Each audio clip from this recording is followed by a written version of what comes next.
Hey everybody, Charles Hoskinson here. I figured I'd make a video, a nice one of those whiteboard videos. I love making them.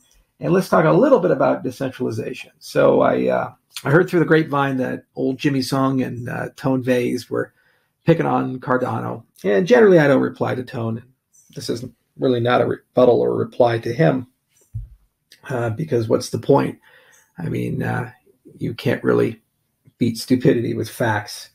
You just let it move on. In fact, there was an old saying, you never play chess with a pigeon because they'll just strut over the board, knocking over the pieces, triumphantly shitting. And that's exactly what this is about. They brought up something about how decentralized is Cardano and called us a little crazy for having the audacity to even think about it. And there's this concept of decentralization. Nice big thick pen. Okay. And it's a worthwhile concept to really consider and think about. It's worthwhile to really wrap your mind around it. You see, Bitcoin has this model called proof of work. And proof of work is a meritocratic lottery system. So basically, you have a miner, and a miner is sitting there all day long, and it's computing basically magic numbers. It's looking for a certain number, like a ticket, to basically win. So it's going to go compute and do #1 and #2, and every second it's able to compute a set of potential tickets to win. And eventually a miner gets lucky, and one of those turns out to be a winning set. And then this gives the miner the right to advance Bitcoin. Now, the system is parameterized in a way where this happens hopefully every approximately 10 minutes, and the difficulty increases over time as more people participate. And more people have an incentive to participate as the price of Bitcoin goes up. So when you look at price, difficulty goes up as price goes up. So here's difficulty, okay, and price. So basically how hard it is to find these magic numbers is directly connected to the price, because as price goes up, more competition occurs, more difficulty to ensure that we make Bitcoins basically every 10 minutes. Okay. And if you actually, sure enough, look at the difficulty graphs of Bitcoin, you can see that relationship on bitcoin.info or any of your other providers, where you can look at the price of Bitcoin, the energy consumption, and the difficulty. There's a very nice tight correlation there that shows those things. Now here's the problem. As difficulty goes up, proof of work gets more centralized, and this is unavoidable. Okay, so why does it get more centralized? Well, you have to go from CPUs, so those are processors, general processors that live in your computer, my computer, to increasingly more specialized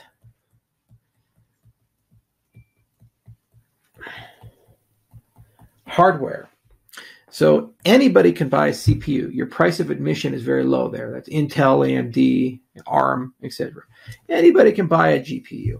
Okay, that's NVIDIA, AMD, and they're in pretty good circulation.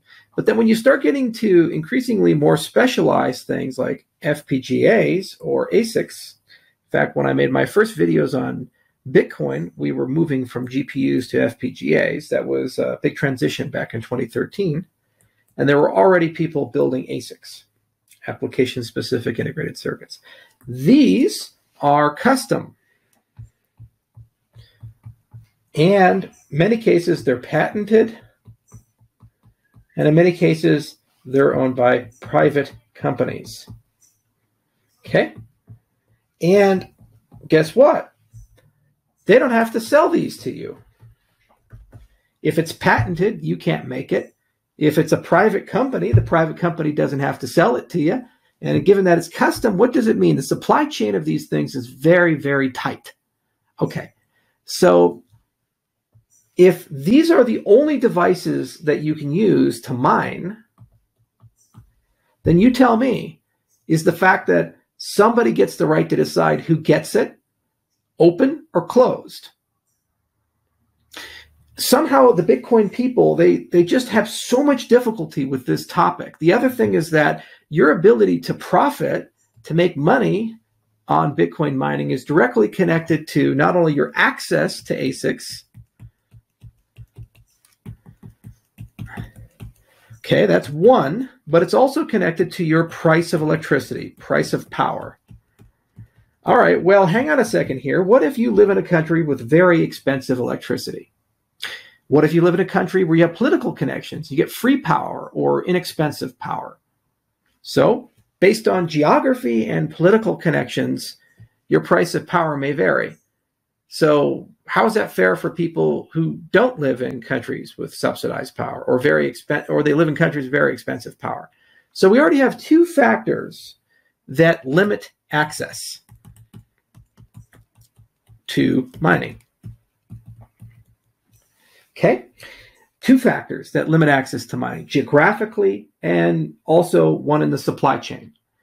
So the other thing is because there can only be one winner, and if there are multiple winners, there's a competition between them, and one of the blocks ends up being an orphan block, you then have a situation where it tends towards economy of scale.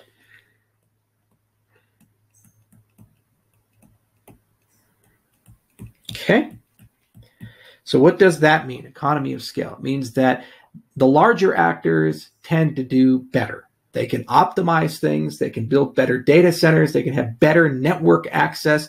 And so your ticket of admission is now greater than $100 million worth of hardware. Okay.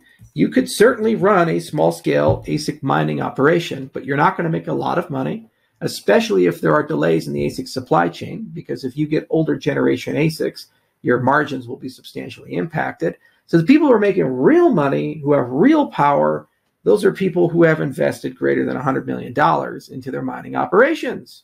Huge ticket price to entry because of economy of scale. These people do very good. And people who aren't them really don't make a lot for the ASIC mining side of things on Bitcoin. Okay, not to say you can't make some money and participate, but if you want to run a business, a professional opportunity, there's a huge bias towards the rich.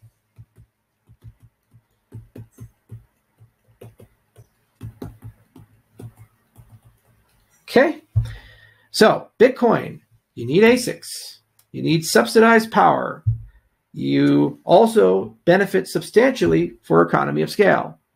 And there's a huge bias towards the rich, and you need a big chunk of money to be able to participate, which is why, if you look at every single year, 2009, 2010, since the event of ASICs, 2011, 2012, all the way to 2020, you know what's happened? There's an increasingly smaller supply of major mining operations to a point where approximately 10 ops run the show.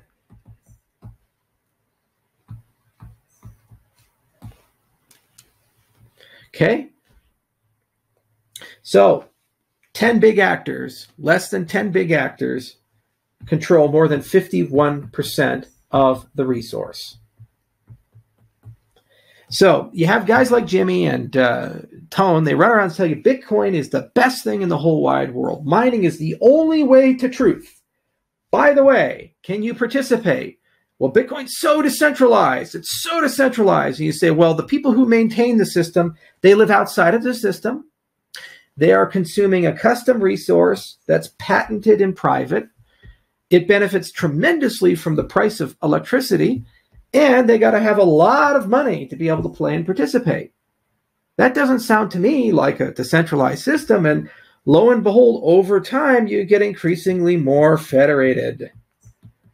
Wow, look at that. That's the reality we live in right now. Now, let's look at proof of stake. Proof of stake needs a resource too. Okay. Our resource isn't an ASIC. Our resource is the underlying token, ADA. All right, let's look at this. Do you need subsidized electricity for proof of stake? No, you don't. Regardless of the price of electricity, you can still stake. Do you need access to proprietary, privated, patented hardware to be able to participate? No, you just need to be able to purchase ADA, which seems to me to be kind of like the CPUs or the GPUs, right? It lives on every exchange. Anybody can purchase that. Okay. Does this benefit from economy of scale? Not really. The way that we designed the protocol, after a certain hump, it profits pretty much the same. It scales linearly in that respect. Okay, so you don't need $100 million worth of ADA to be able to participate in the system. Do you need to live in a certain geography to be able to have an advantage over others? No, it's egalitarian in that particular respect. Okay, so no geographic restrictions.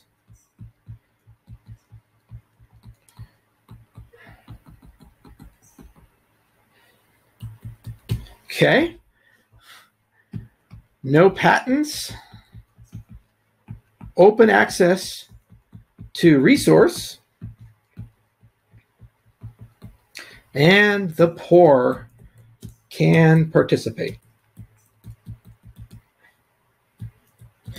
And they say, but Charles, does the network get more centralized or less centralized over time? Well, let's look at that.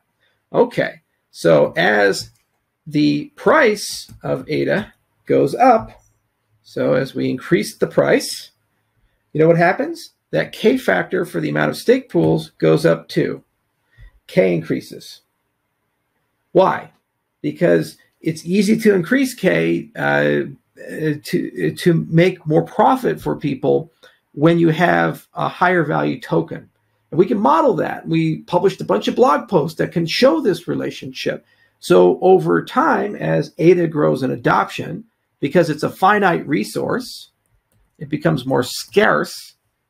As you get more users and utility inside the system, the price goes up. If the price goes up, the K factor, which is our optimal amount of stake pools in the system, increases. What does that mean? It means that the system has more participants at the staking level actually making blocks. This is the inverse relationship of Bitcoin. When we go to Bitcoin, we say, as the price goes up, the difficulty goes up, the difficulty goes up. You have more economy of scale towards the rich, and those who have subsidized power and those who have first access to the ASICs win.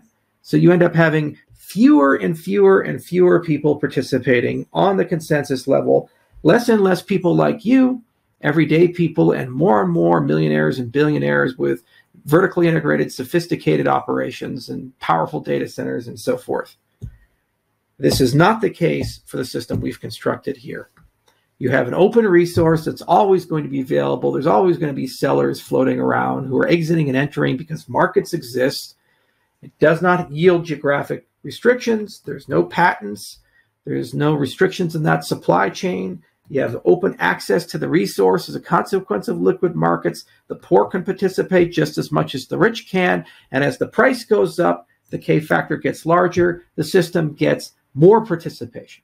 Then to Jimmy's argument that it's just a signature, there's no security, I guess he just doesn't understand anything we've done in any of our papers.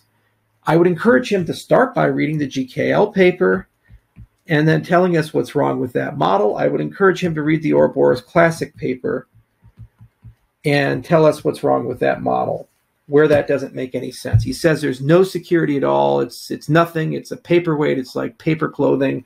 It doesn't provide you anything. It's like, guys, then explain what's wrong with the security proofs. You can't roll it back. You have finality over time. You can bootstrap from Genesis, just like Bitcoin can. The operating environment is a semi-synchronous environment, just like Bitcoin's environment happens to be. You know, there's detailed and meticulous security proofs about why this system works and why the state of the system is secure. And it has the same level of security in terms of Byzantine resistance that Bitcoin does. And so as long as you assume that no more than 50% plus one of the holdings of ADA are in the hands of honest actors, which, by the way, have a financial incentive for the system to behave correctly, the system is secure. Miners do not have a financial incentive. An attack that Bitcoin can suffer from is, let's assume that there are two chains, proof of work 1 and proof of work 2. Because they have a shared security resource,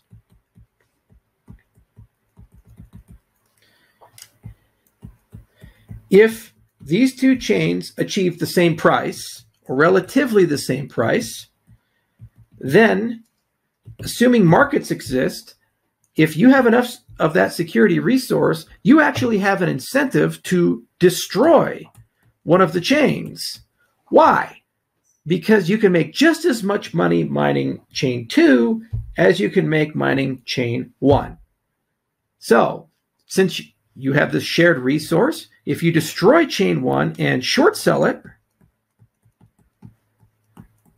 okay, you basically get downside. You'll make a windfall profit from the destruction of that chain. Then you turn all your resources over to chain 2, and there's no interruption in your mining profit. So you make windfall from destroying one system, and then you're mining another system. Why? It's an external resource. It's not connected to the token price at all. So there's no vested interest in the resource to protecting the very thing that they're protecting. You're paying them to do that. It's mercenary behavior in that respect. Whereas in a proof of stake system, your ADA only works with Cardano. Your EOS tokens only work with EOS. Your Tezos tokens only work with Tezos. Your ETH2 tokens will only work with Ethereum 2. And if there's a massive decline in price, there's no way to get out of that. You are stuck in that system. So you'd like that system to be secure and resilient. Your financial interest is directly connected to the price of the token and the security and stability of the system. This is not the case with mining. You can do a Goldfinger attack at any time.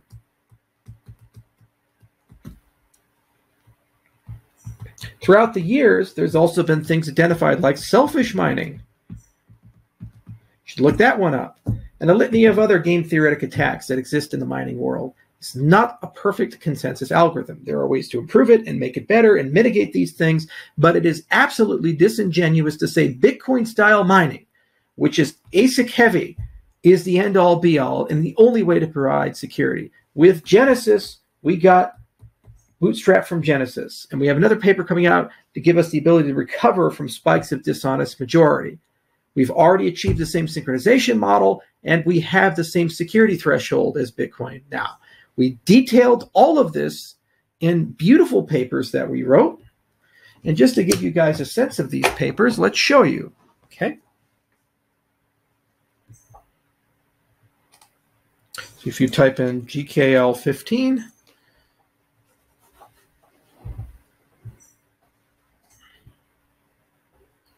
right here, the Bitcoin backbone protocol cited 853 times. You'll see that it's been relentlessly updated. It came out in 2015. We keep updating the paper because it's that useful. We give a very rigorous examination of what Bitcoin is, what blockchains are. We talk about the security model, and we give strong definitions. Now, I'd love for Jimmy to go through this paper and tell us where these definitions are wrong, where these proofs are wrong, where this model is wrong, because this is a rigorous mathematical model to describe how this stuff works, okay? Now, once you have the model, then you can talk about security precisely, and you can create security proofs. So if you go ahead and Google Ouroboros Classic Agalos preprint, okay? Here is the original Ouroboros paper that we wrote. We revised it in July of 2019. Exhaustive rewriting of this paper, 67 pages long. This is the foundations for Ouroboros, the protocol that we use. And again, it talks about the prior work that's been done. It talks about the challenges in designing a proof of stake protocol. It talks about persistence and liveness, all the typical things that you'd like to have in a consensus protocol. It talks about time and synchrony.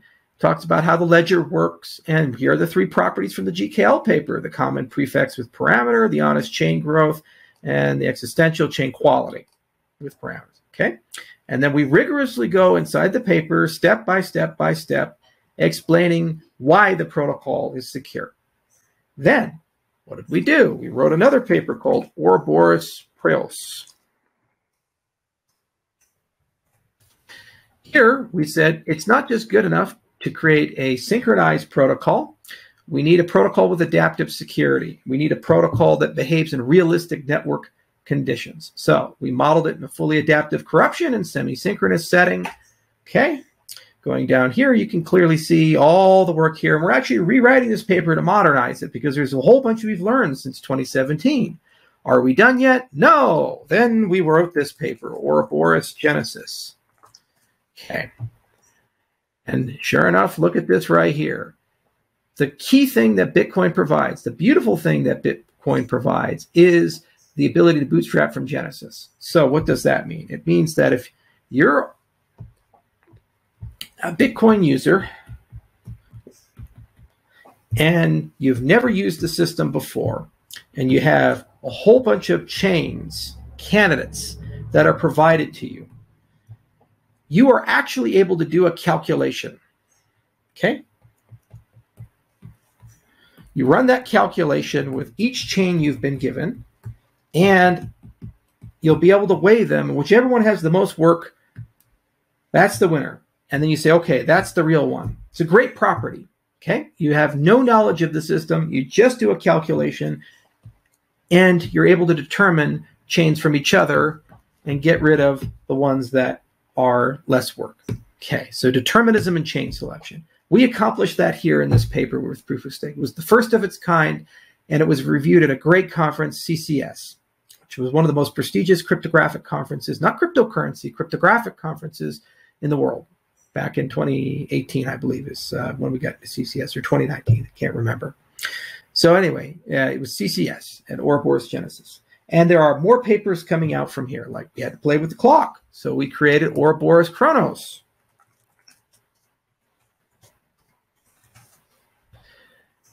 Here, we didn't like relying upon a clock like NTP. So we said, hey, let's go ahead and create clock synchronization via proof of stake. Let's go do that. This is another revolutionary paper for its time. We also wanted to model the relationship between a permissioned and permissionless. So we created a BFT variant of Ouroboros. Okay, so we did the work. Every single day, our scientists woke up for year after year after year, and they wrote these papers. And by the way, these papers are not just our own results, but if you look at, for example, Ouroboros Genesis, it's cited 87 times. Some by papers we wrote, a lot by papers we didn't write from other systems, other protocols. In many cases, our competitors. Okay, so here's Preos. That's been cited 150 times by many, many other people all across the world. China, America, so forth. If you look at the Ouroboros Classic paper,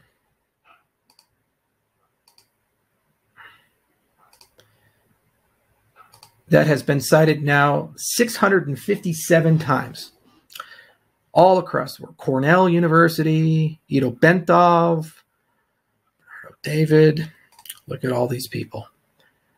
Across the world, blockchain without waste, proof of stake, Thunderella, sleepy model of consensus, all across the world. Hundreds of different scientists that we have. That is work, proof of work right there, proof of scientific work. You have created something, it passed the rigors of peer review. People from MIT on down have cited your work year after year after year. You've rigorously told people what you're going to do. You've modeled the security assumptions, and you achieve the security properties that they care about. Okay? Now, is proof of stake perfect? No, there are still many little things here and there, and systematically we're working our way through to resolve those edge cases, as is Algorand and as all the other science coins doing that. Is proof of work perfect? Absolutely not. It has very real and meaningful problems, as stated above. And guess what? These problems are not resolvable with science. You can't change the fact that proof of work tends towards these ASICs for the way that Bitcoin has implemented it. Bitcoin's not going to change. They've accepted that ASICs are fine, and over time, access to them will not become commoditized. It'll become increasingly more specialized to a point where these companies don't even bother to sell them. You can't change the cost of power, and that some countries have cheaper electricity than others. And also, you can't change the fact that as the price goes up, difficulty goes up, and it creates a larger and larger economy of scale, which makes a smaller and smaller set of participants in the system.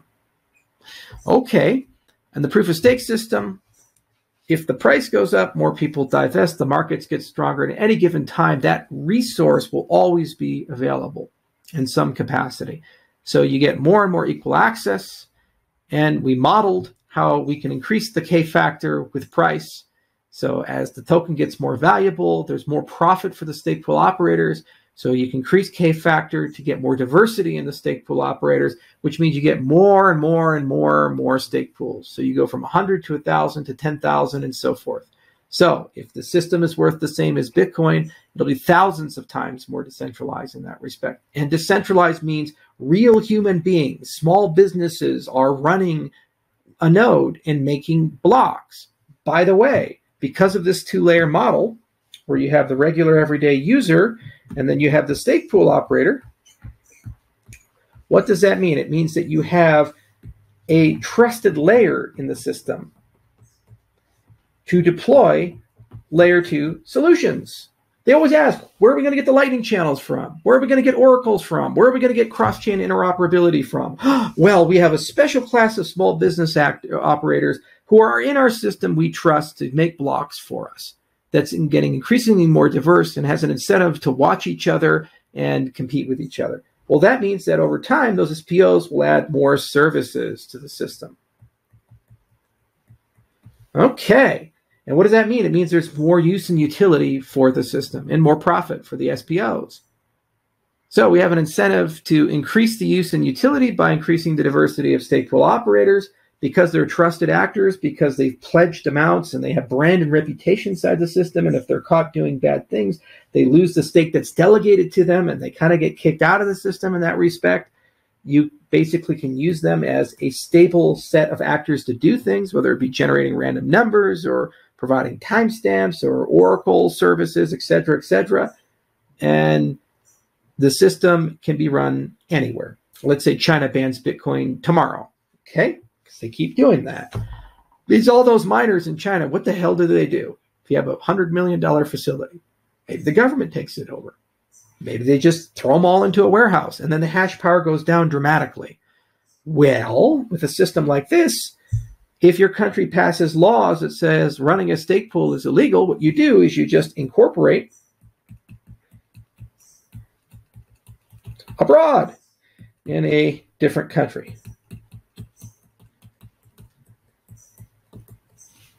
And then you just run the stake pools under that legal structure. So let's say Germany has bad laws. Maybe you go to Switzerland or Liechtenstein or somewhere else. And because it's a virtual resource, at a click of the button, it can be moved from one country to another country at a click of a button. You cannot do that with a physical resource. And oh, by the way, that physical resource has bizarre game theoretic things where you can do selfish mining Goldfinger attacks as well.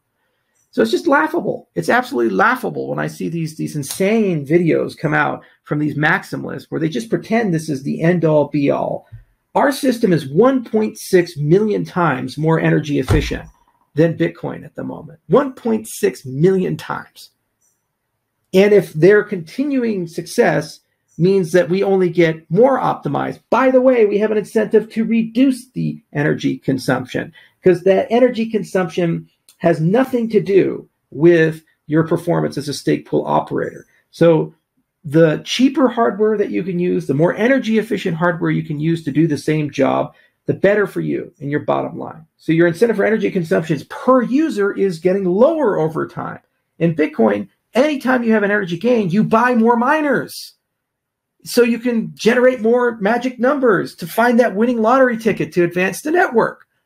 So it has the opposite effect. Any energy gain means more purchase of hardware, more miners are brought into this way, not a reduction of power. That's just the economics of the system as it is. They can't seem to understand the papers. They don't even want to read them or discuss them or talk about what areas could improve or what assumptions we've made are unrealistic or how our security model is wrong. The people who do care are professional cryptographers from across the world, and we know they kind of like what we do because they cite our papers, and they use them as foundations for their own papers. So that's decentralization of control. Notice they never even talked about decentralization of the network layer of the system, and Bitcoin is a very primitive network stack. And as a consequence, there's all kinds of shenanigans and chicanery that can be done there. Notice they never talk about decentralization of development or decision-making inside the system. So what if the people who make decisions of what goes into the core protocol aren't willing to entertain certain ideas? Then they censor you. And how do you, as a holder of that token, have a voice and be able to vote on it?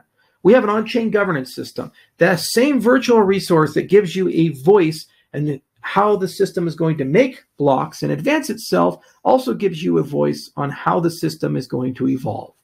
You have none of that with Bitcoin, but apparently they're more decentralized. So, as I often say, think for yourself. And incentives matter. They really do. If your system has the wrong economic incentives, you don't get more decentralized over time, you get less decentralized. If you have the wrong incentives, you start handing power to a certain group of people and you can't get it back. If you have the right incentives, the system will self-evolve into the state that you want. We built Cardano with the goal of it being the world financial operating system. We built it to be as inclusive as possible and give economic identity to billions of people, which means that billions of people have to have a voice in it, and billions of people have to be able to control and influence it in some way. Not 25 people, 10 businesses, or a handful of hardware manufacturers who basically get to decide who gets what where. Okay? So think for yourself. And finally, trust the scientific method. This is the single most important part of all of it. The scientific method does not care if you're a woman or a man, doesn't care what country you're born in, the color of your skin, it doesn't care if you're rich or poor. It absolutely doesn't. It's a process, and it's a process to get rid of bad thoughts and help you converge to good thoughts. We didn't start out and say proof of stake was great. The very first paper that was written was a formalization of what was learned from Bitcoin and what it brought to space. Because then that was the basis, the standard to achieve if we wanted to build a competing protocol with better properties. We didn't just say that we had invented a protocol that had these properties. We wrote papers. Those papers were submitted to conferences. The scientific community took a look at them, criticized them, critiqued them, suggested changes. And over a period of 5 years of back and forth and argumentation and thought process, we gradually converged to a system that we thought was better. And you know what? The scientific method is the most beautiful method in the world for criticism, because everyone is paid to be a skeptic, but a structured skeptic, not skeptical in a sense of, well, I just don't think it works. Skeptical in that you have every right to criticize anything you want with a counter argument.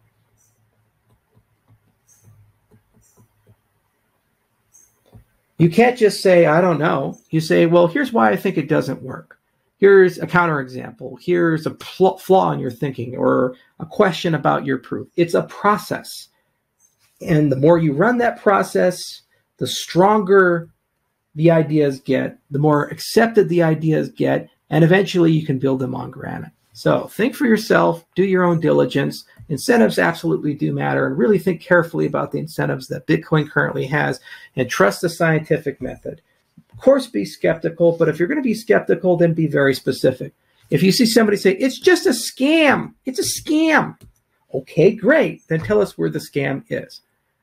And if they're selling you something that obviously has defects about it and they profit from it, maybe there's an issue there. They have to be structured in their criticism. You have to be a structured cynic. If Tone or Jimmy had specific criticism about the design model, the economic model, the incentives trade-offs that we had, then you know what? This would be a very different whiteboard. Instead, it's proof of work is God. There is no other way of doing anything. Distributed systems doesn't exist. Byzantine resistance doesn't exist. Leslie Lamport never invented anything in his entire life. Paxos was never invented. There is only one way to secure a system. Okay. And the only gospel and incentives that matter came from Satoshi 10 years ago. And no burden of proof matters. No matter of papers we write matter. Not once. Any argument we make, they're so illegitimate, we can't even dignify them by discussing them. You know, Jimmy is a smart guy. I assume he has the capacity to open up our papers and read them line by line, live stream, and tell you guys where he has an issue. Walk right through the proofs and first tell me which proofs are wrong, or tell me which assumptions are wrong, or what weaknesses and trade-offs are there. That's a very productive video. Our scientists would love that. Gives us something to talk about, gives us something to think about. And maybe Jimmy has something there. I'd love to see the Blockstream guys do it. Adam Back certainly has that capability.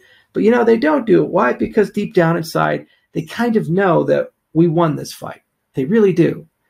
This was a bootstrap protocol. It started everything. It established the PKI. It established the industry. It was a distribution mechanism for tokens. You have to prime the pump. You have to start somewhere. It was a brilliant bootstrap mechanism. But assuming this exists and you have the cryptocurrency economy, you can then move on to more elegant, refined, energy efficient, sustainable protocols. They're stuck in the past because they own the past. And they don't really want people to come in and compete with them that things that are 1.6 million times more energy efficient will always get cheaper to operate and always get more decentralized. And also this layer 2 thing scares the hell out of them because that's truly decentralized. And their business model, if Bitcoin is working, is to be for-profit private companies that live in the orange. Okay? That's their business model. They don't like the stake pool operators. Why? Because they're being replaced by them. And they're being replaced at a much lower scale. You don't need $100 million of funding from Silicon Valley to start your own Blockstream. You can be a single mom in Georgia. You can be a stay-at-home mom in Wyoming and do the exact same thing on a Raspberry Pi. That's what we've built here. So until next time, y'all have a nice day. And I'd love the rebuttal. Cheers.